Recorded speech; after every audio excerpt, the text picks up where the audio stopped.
आदाब, मेरा नाम है कमाल हसन और आप देख रहे हैं सूरी टीवी हिंदी। बिहार में पंचायती राज व्यवस्था के लिए चुनाव का समय है। लगभग 5 चरणों के चुनाव हो चुके हैं। छठे चरण के चुनाव में कटिहार ज़िले के बरारी प्रखंड में मतदान होना है और ग्राम पंचायत में कामकाज के एतबार से या जो क्षेत्र के निर्माण है उसके एतबार से जो सबसे महत्वपूर्ण पद है वो है मुखिया का पद। इसलिए सूरी टीवी हिंदी ने ये सिलसिला चालू किया है कि जो मुखिया के प्रत्याशी हैं उनसे पूछा जाए कि आप कौन कौन से मुद्दे को लेकर के चुनाव के मैदान में आए हैं। तो आज हम बैसा गोविंदपुर पंचायत में आए हैं। यहाँ मुखिया के प्रत्याशी हैं। सबसे पहले हम उनसे आपका परिचय कराते हैं। सर, अपना परिचय करा दीजिए। मेरा नाम इसराफिल है।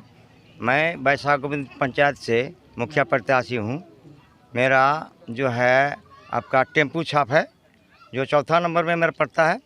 दूसरी बात है कि ये बरारी प्रखंड में आते हैं जी, बरारी प्रखंड का ये जी पंचायत। दूसरा ये है कि आप लोग जो कम से कम हमारे पंचायत का दुख दर्द को कम से कम बहुत दूर दूर तक पहुंचाने के लिए, जन जन तक पहुंचाने के लिए आए हैं। आप लोगों का बहुत बहुत शुक्रिया। चलिए, धन्यवाद। ये सवाल है हमारा कि जैसे अभी कहा हमने कि जो मुखिया का पद है ये एक तरह से बहुत ज़्यादा पावरफुल होता है। जी जी। ज़्यादातर जो निर्माण कार्य है या तरक्की का काम होता है वो मुखिया के अंडर में ही होते हैं। तो आप के कौन कौन से मुद्दे हैं या कौन कौन सी कमियां हैं जो आप देख रहे हैं जिसे आप मुखिया बनने के बाद पूरा करना चाहते हैं, वो भी ज़रा आप बता दीजिए। हम जो है बहुत नज़दीकी से देखे हैं कि इतना हम उस टाइम में इतना महसूस किए कि ऐसा अगर होता, हम अगर मुखिया बने हुए रहते तो इस तरह का नौबत नहीं आता। एम्बुलेंस का हमारे गांव में एक आदमी का ऑक्सीजन का कमी हुआ या बोलोरो में ले गए तो बहुत दिक्कत हुआ उनको बेचारा को, जो बहुत तकलीफ से ले गए। वो भी 4 घंटा 5 घंटा लेट से। अगर बोलोरो रहता, एम्बुलेंस रहता, उसमें ऑक्सीजन रहता तो वो सांस लेने में दिक्कत नहीं होता। इसलिए पहला मुद्दा मेरा यह है कि मैं अगर हमको जनता ने वोट देता है तो हम पहले मुद्दा ये रखेंगे कि उसको एम्बुलेंस अपना रखेंगे इसमें पंचायत में एनी टाइम 24 घंटा फ्री में सेवा करने के लिए।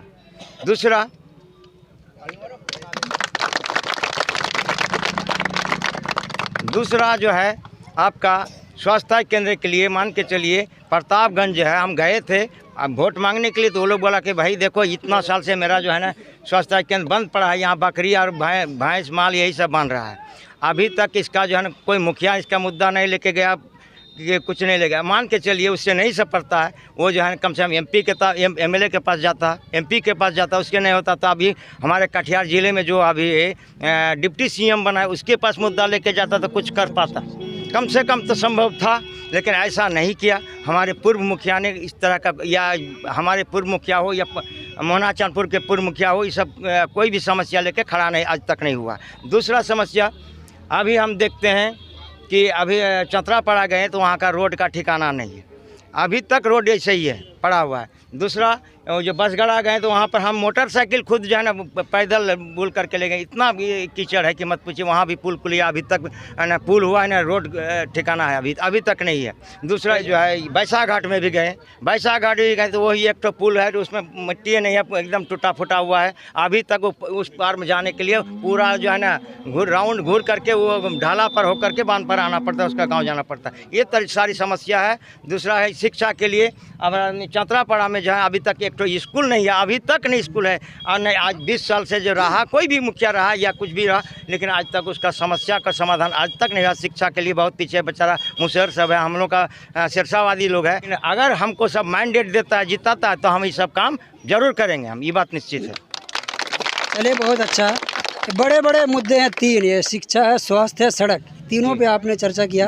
1 मिनट के लिए हम देख लेते हैं आपका समर्थन किस तरह से, लोग किस तरह से आपको समर्थन देते हैं। आप ज़रा कहिए इसराफिल जी, आपके अगले 5 साल के लिए मुखिया हो सकते हैं तो किस तरह, कैसा रहेगा, किस तरह का समर्थन इस बार जो है बहुत अच्छा रहेगा और बनने के बाद जो है हर जगह का समस्या समाधान हो जाएगा।